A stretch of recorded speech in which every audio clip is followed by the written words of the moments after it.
En primer lugar, ¿por qué invertir en small caps? El primer argumento que quiero darlos es porque es un universo más amplio. Es un activo más diversificado, lo cual significa más oportunidades de inversión. Aquí os pongo un gráfico con el número de compañías que hay por market cap. Como veis, compañías mayores de 10 billón hay 254, esto en Europa. Sin embargo, compañías por debajo de 1 billón hay 2.263. En market cap, las compañías grandes, las 254, representan casi el 70% del mercado. ¿Y qué pasa? Que la mayoría de los gestores se conforman con mirar ese 70%. No se dan cuenta que en número de compañías solo están mirando un 10% de las compañías que hay. ¿Y por qué miran tan pocas compañías? Porque el resto hay poca información, están poco cubiertas. El segundo argumento es cuál es la cobertura de los analistas. Y aquí veis claramente que las compañías por debajo de 1 billón tienen menor cobertura. Solo hay una media de 4 analistas de cobertura, mientras que las grandes las cubren una media de 30 analistas. Tendencia que va a la baja, porque en un entorno de riesgo regulatorio, crisis financiera, las casas de análisis, las gestoras, lo primero que prescinden son de los analistas de small cap, porque bueno, pues no les interesa, no venden, son poco líquidas. Y fijaros, el dato que a mí más me ha llamado la atención cuando preparaba esta pequeña presentación es que hay 400 compañías pequeñas de menos de 1 billón que no las cubre nadie en Europa, que están sin coberturas. Yo siempre he pensado que el dinero se hace mirando allí donde nadie se atreve a mirar. Y ahora mismo hay 400 compañías que nadie las está mirando. El tercer argumento que os doy, y creo que es significativo, es que las small caps se mueven más por factores específicos que por factores macro. Aquí veis en el gráfico que los factores específicos en las small caps representan en el performance un 89%.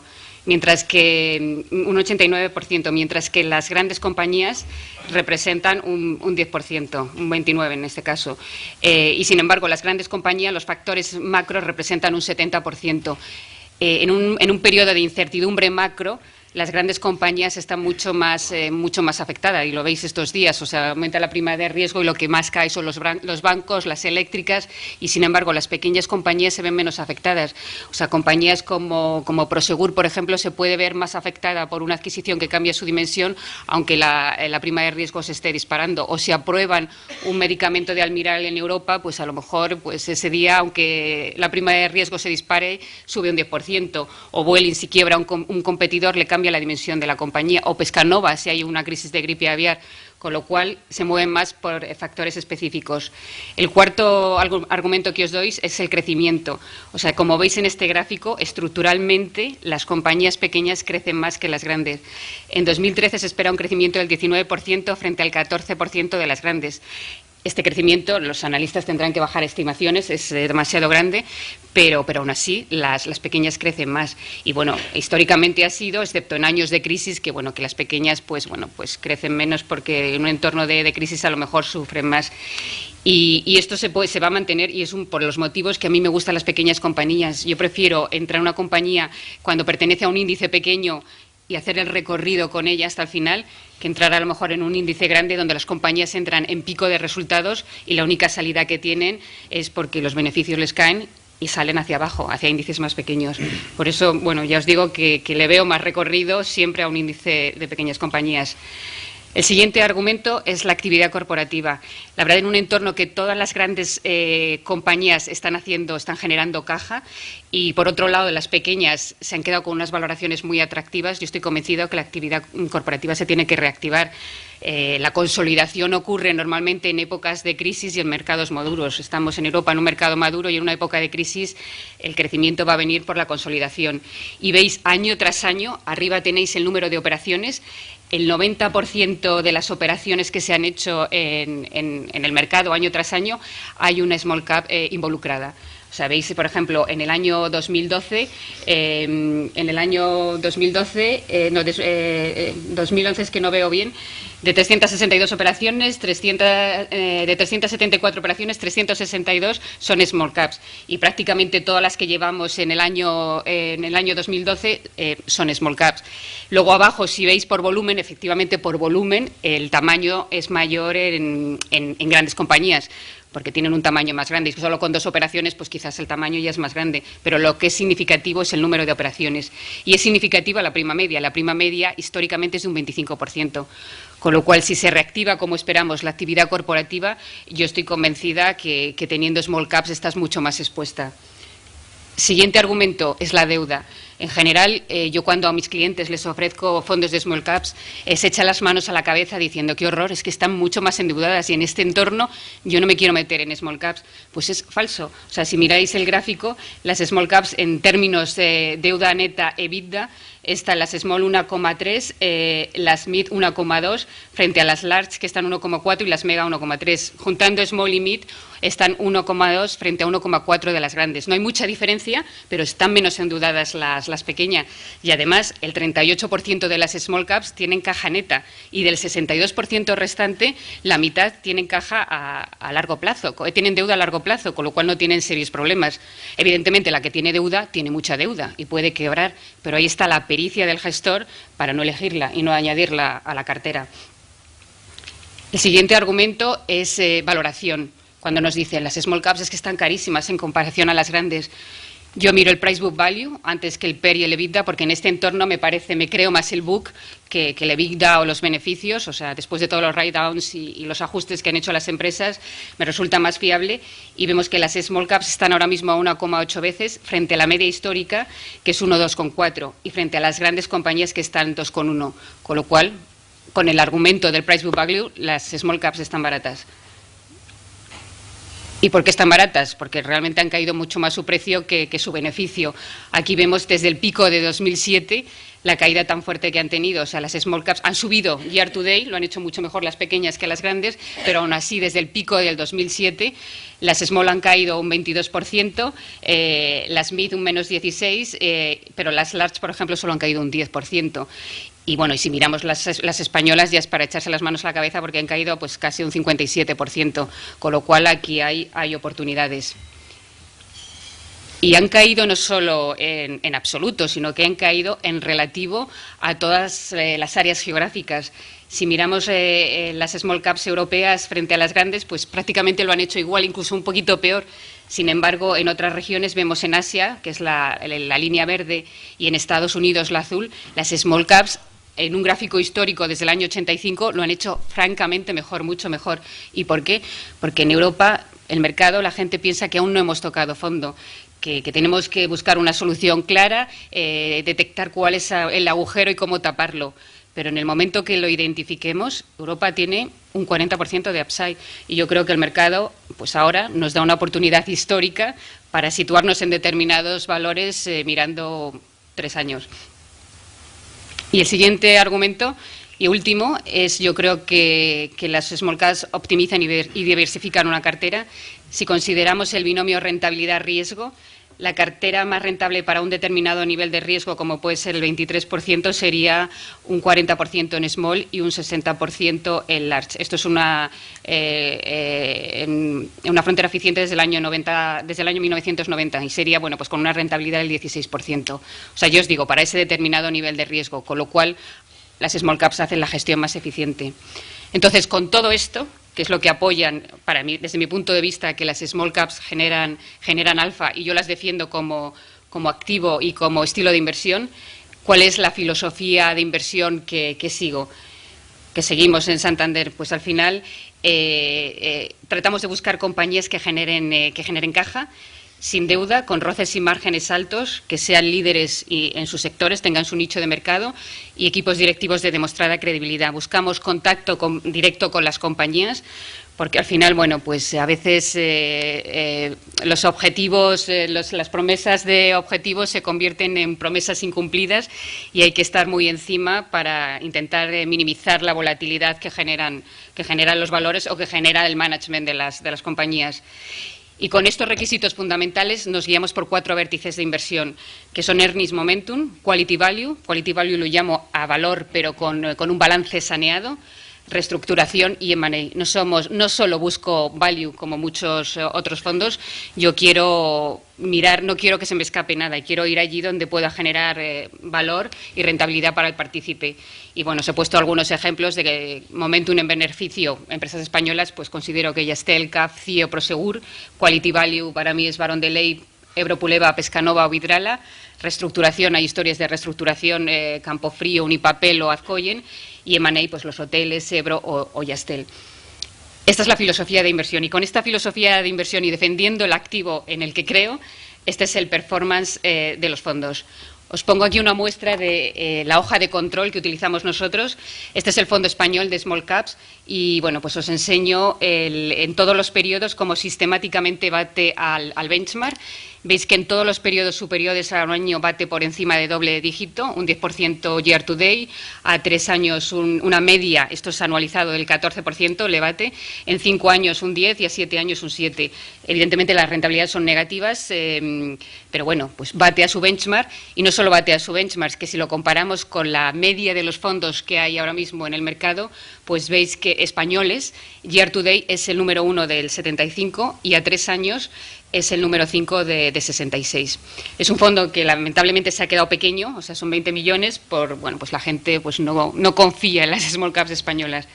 Y os pongo un gráfico que creo que es bastante ilustrativo de, bueno, el performance a 3 años. Santander Small Caps España, pues una TAE de menos 1%, una rentabilidad total de menos 3%, pero mirar el IBEX Medium, que acumulado lleva un menos 22, el IBEX Small lleva un menos 52 y el IBEX un menos 26. O sea, claramente bate a los índices de medianas, de Small y claramente al IBEX. Esto es el Small Caps España. El Small Caps Europa, os he puesto la misma hoja de control que utilizamos nosotros, bate en todos los periodos, excepto ligeramente a 3 años, y bueno, un performance histórico. Y bueno, pues con rentabilidades de aquí, pues veis a 3 años rentabilidades positivas casi del 10%. Y luego os he puesto un gráfico que es bastante ilustrativo también. Veis que Santander, para que luego digan que las small caps no crean valor. Si alguien hubiera metido hace 3 años su dinero en el fondo de small caps, ahora tendría una rentabilidad acumulada del 28%, cuando si lo hubiera metido en el Eurostoxx 50, la rentabilidad hubiera sido del casi menos 10, ni hablar del IBEX y demás. Y bueno, pues es un ejemplo de cómo las small cap, pues en periodos de 3 años y de 10 tampoco saldrían más. Desde el 85 no salía tan bien como os he visto el gráfico, pero en general sí crean valor. Y bueno, conclusiones, simplemente os pongo esto como, bueno, pues small caps está demostrado que generan alfa, y os lo acabo de demostrar, y estas son las 10 razones, o sea que os resumo para que las tengáis claras. El universo más grande, están menos correlacionadas con la macro, que en este entorno creo que es importante, menor cobertura de analista, más crecimiento que las grandes, mayor actividad corporativa, menos endeudadas, valoración atractiva frente a su media histórica, con precios más bajos y precios más bajos en relativo a otras áreas geográficas, y la más importante, y creo que significativa, diversifican una cartera haciendo la gestión más eficiente. Y esto es todo lo que quería comentaros. Muchas gracias. Muy bien, muchas gracias. Voy a dar paso ahora a la intervención de Walter Scherk. Bueno, ante todo decir que he quedado impresionado con la excelente intervención de Dolores, que me ha parecido interesantísima. Y quizás mi ponencia es lo opuesto, en el sentido de que somos una boutique pequeña, trabajan unas 12 personas en Strategic Investment Advisors, principalmente en Suiza. Gestionamos unos 350 millones de euros y tenemos un enfoque que, a pesar de lo pequeño del equipo y de la empresa, es mundial, con el matiz de que, claro, tenemos que seleccionar. O sea, no podemos, por ejemplo, cubrir bien Asia. De hecho, tampoco podemos cubrir bien Europa y Estados Unidos. Entonces, lo que hacemos en Europa y Estados Unidos es especializarnos. Con algunos métodos de filtrado y de selección buscamos subconjuntos de los valores cotizados en los cuales estemos a gusto, en los cuales podamos crear expertise. En este sentido tenemos lo que llamamos los clusters o los grupos de conocimiento y el valor general. El grupo de conocimiento podría ser, por ejemplo, seguros. Creemos que en seguros tenemos un conocimiento superior al del buy side, y creemos que es superior al del sell side, porque cuando leemos el research del sell side detectamos errores o vemos cómo razonan y creemos que razonan mal en algunas cosas. Y este con carácter general, yo diría que es un filtro a tener muy en cuenta por parte de los inversores. O sea, si nos ponemos a leer un informe del sell side y descubrimos cosas, eso es una muy mala señal. Quiere decir que ahí no se puede invertir, al menos de momento. Si nos ponemos a leer un informe del sell side y estamos de acuerdo con todo y no somos capaces de criticar sus errores, también es una muy mala señal. Es decir, el conocimiento detallado de un sector, de un clúster y de un valor incorpora la capacidad de lectura crítica y solo crítica, es decir, que no aprendas prácticamente nada leyendo.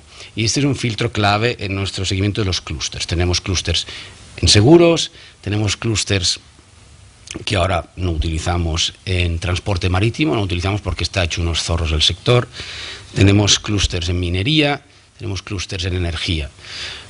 Y hay alguna cosa más que habíamos intentado desarrollar, pero la verdad es que un equipo pequeño no da para mucho más. Dejando al margen los clústeres, que es una parte de nuestro universo, también tenemos inversión conceptual. Y la inversión conceptual es ir a cualquier valor en el cual detectemos algunos parámetros que nos hagan estar cómodos. En concreto, lo que he dicho del sell side es imprescindible. O sea, si no llegamos a ese punto, no podemos invertir. Pero dicho esto, también queremos que en estos, digamos, grupos conceptuales seamos conscientes de que tenemos algún tipo de ventaja sobre el resto, o posición, digamos, cómoda sobre el resto, que nos permite entender bien ese valor o ese conjunto de valores. Y esto lo trabajamos a partir de dos o tres parámetros clave que voy a comentar sucintamente. Para cada valor o conjunto de valores, y de una forma un poco mecánica, primero detectamos o medimos su cost of equity. Es decir, parece evidente que un valor especialmente estable, como puede ser, por ejemplo, pues Inditex, es bastante estable, tiene un cost of equity o una exigencia de rentabilidad por parte de un inversor racional manifiestamente inferior al que puede tener ArcelorMittal. Bueno, pues esto, que conceptualmente se entiende muy bien, se puede medir hasta cierto punto. Entonces, con esa medición tenemos una primera pista de cost of equity necesario. La segunda medición que hacemos y que se puede medir y luego hay que matizarla es el grado de acreatividad de las inversiones. Es decir, si una entidad como Inditex puede reinvertir la mitad de lo que gana cada año a una tasa, pongamos por caso rendimiento del 18%, al menos durante un periodo relevante, eso crea mucho valor frente a un cost of equity de 8.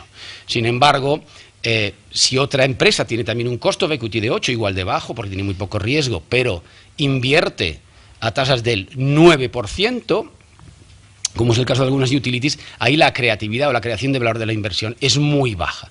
Y eso también tenemos algunos mecanismos para medirlo. Obviamente la medición es mecánica, es cuantitativa, pero luego la filtras.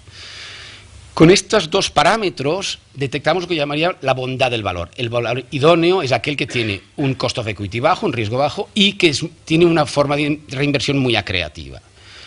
Y lo contrario pasa si tienes un costo de equity alto y una rentabilidad baja para las inversiones marginales. Y esta bondad o calidad del valor es la que nos lleva a definir qué PER es el adecuado para comprar barato. Si con estos parámetros detectamos que hay algún valor o sector que parece atractivo, con carácter general penetramos y nos metemos a fondo en ese valor o sector. Y esto es lo que nos complementa los clústeres que he mencionado antes. Y es la única forma de competir cuando eres pequeño. Te especializas en una serie de áreas sectoriales y además en una metodología, en unos conceptos que te llevan a otros valores nuevos. Con estas armas trabajamos y obviamente en este universo caen valores pequeños y valores grandes. Nosotros trabajamos sobre todo con análisis fundamental, lo que yo llamaría el clásico, el financiero por un lado y el estratégico conceptual por el otro, con cierta atención a la macro. No somos buenos en macro ni especialistas, pero le prestamos atención porque es una variable que nos afecta. Y esto nos lleva a valores pequeños y valores grandes. Y ahora me gustaría entrar en el concepto del valor pequeño versus valor grande. El primer problema que tiene el valor pequeño es la liquidez. Nosotros tenemos unas pautas de liquidez mínima tal que, si es posible, no queremos tener más de un día de trading por posición y en ningún caso más de 5. O sea, si, por ejemplo, un valor negocia 100.000 euros al día, decimos, mira, no quiero tener una posición de más de 100.000 euros y en ningún caso de más de 500.000. Claro, con los valores pequeños esto te deja fuera un montón de títulos. Hay gente, por cierto, muy capaz y a la que respeto muchísimo y casi diría que recomiendo desde aquí, como por ejemplo la gente de Bestinver, que esto no lo ven un gran problema y lo han hecho muy requete bien. O sea que no es que yo diga que se ha de descartar el valor estrecho, pero nosotros lo descartamos. Nos queremos sentir cómodos, una casa pequeña tiene salidas, las salidas pueden ser intensas y rápidas, y acomodar eso requiere tener liquidez en el fondo. Por tanto, ya por ahí, y por un tema de política interna, que repito, gente muy capaz como Bestinver no la tiene, no vamos a valores ilíquidos. Y esto nos descarta de los valores que decía Dolores, pues un panzón, la verdad, porque hay mucho valor estrecho. Normalmente, si tenemos nosotros, por ejemplo, unas 50 posiciones sobre 350 millones, esas 7 millones de euros por posición de media. Bueno, pues el valor tiene que negociar para ir bien 7 millones al día y mínimo 1,5. No hay tantos. Claro, bueno, relaje usted su política de liquidez. Bueno, esto ya depende de tu tipo de cliente, de cuán seguro estás con valores estrechos, de cómo has vivido el tema del 2008, que habían salidas, etcétera, etcétera. Por tanto, este factor, si el gestor quiere ser pejiguero con él, es una limitación importante. Hay una segunda limitación que yo incorporaría en los valores pequeños y es de corporate policy, es decir, de fiabilidad del consejo y del management. Tenemos una gran suerte y es que Europa es un continente muy criticado, igual que América, y con razón. Y yo siempre, por ejemplo, hablo mal del fisco y de la regulación, porque son dos muertos mayúsculos. Y paradójicamente, esos dos muertos mayúsculos, que sin duda lo son, o al menos así lo vivo yo, son nuestros grandes aliados. Porque si una empresa, en particular una empresa pequeña, paga a sus pequeños accionistas lo que debe, es gracias a dos colaboradores. El fisco, que no va a favor del pequeño accionista, pero va a favor de sí mismo y le hace enseñar en sus libros lo que gana, y el regulador o entidades similares que se dedican a vigilar que no haga el tonto.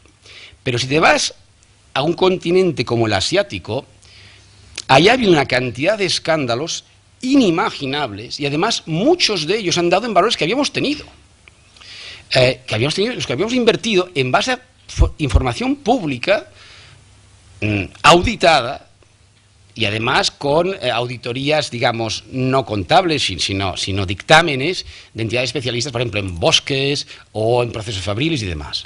Con lo cual, según en qué terrenos te muevas, el problema del corporate policy es gravísimo. Afortunadamente nosotros nos salimos de casi todo lo malo que teníamos, por no decir de todo lo malo que teníamos en Asia, porque empezamos a ver cosas raras antes de que la cosa estallase. Pero 2 o 3 o 4 empresas que han quebrado las habíamos tenido nosotros en su día.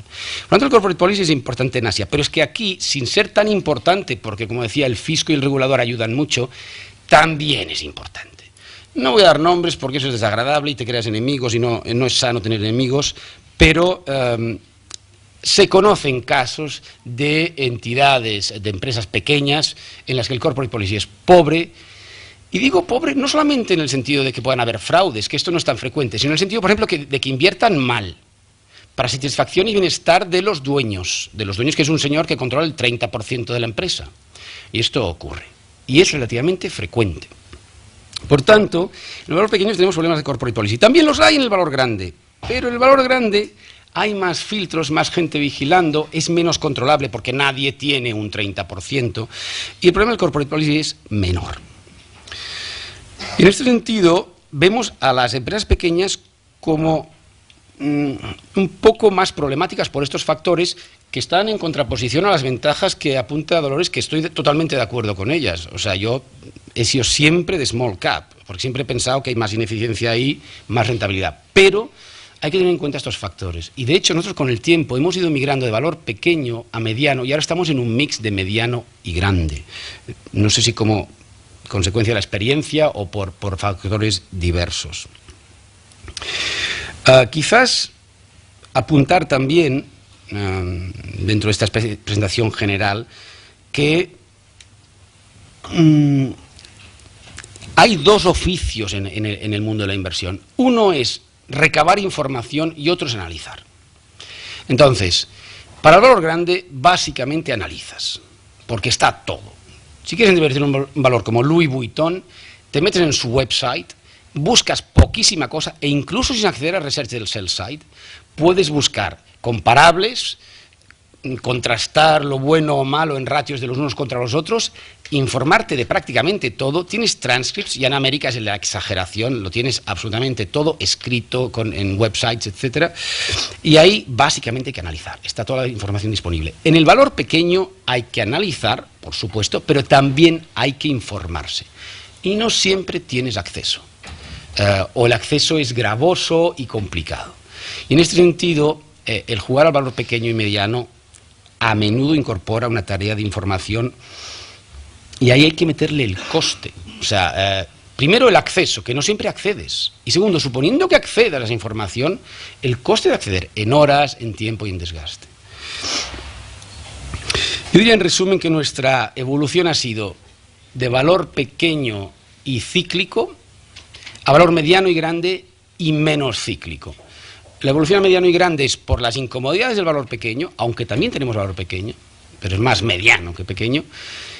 Y el pasar de cíclico a no cíclico es posiblemente por una razón distinta, y es que el mercado, hasta cierto punto obcecado con comprar value, comprará un PER bajo muy rápidamente. O sea, un PER de 7 es un foco atractor de atención del inversor. Cosa totalmente comprensible, entre otras razones porque me pasaba a mí y me sigue pasando. Pero a menudo un PER 7 en un valor cíclico, o sea, con un alto cost of equity y con poca creatividad en la reinversión, es perder dinero. Además, ahora no vamos a entrar en fórmulas matemáticas, pero se puede demostrar matemáticamente. O sea, en el límite, y esto para el que tenga ganas de hacerse una hoja de cálculo o hacerse unos cómputos, la rentabilidad de una inversión es función de dos variables: lo barato que compras, hasta cierto punto la inversa del PER, y la rentabilidad que conseguirá la empresa reinvirtiendo los recursos que no distribuya. Si esta segunda parte es muy relevante porque casi no distribuye, si el payout es del 20% y casi se lo queda todo, el peso de la tasa de reinversión es enorme, y por tanto la clave de esa inversión es cómo reinvierte. Por supuesto, respecto a su cost of equity. Y mucho valor pequeño reinvierte mucho a tasas no tan altas y a menudo no superiores a su cost of equity porque son cíclicos. Y es por esta razón que estamos cada vez menos en cíclicos y más en no cíclicos. Con esto no quiero hacer ninguna crítica al valor pequeño. Nosotros tenemos valores medianos, nos parece un subsector, un sector interesante, pero creo que el que se meta en valor mediano tiene que ser consciente de las limitaciones e incorporarlas en su selección, sobre todo cuando los compara con el valor grande. Y con esto, pues, os cedo la palabra. Perfecto, muchas gracias. Vamos a pasar...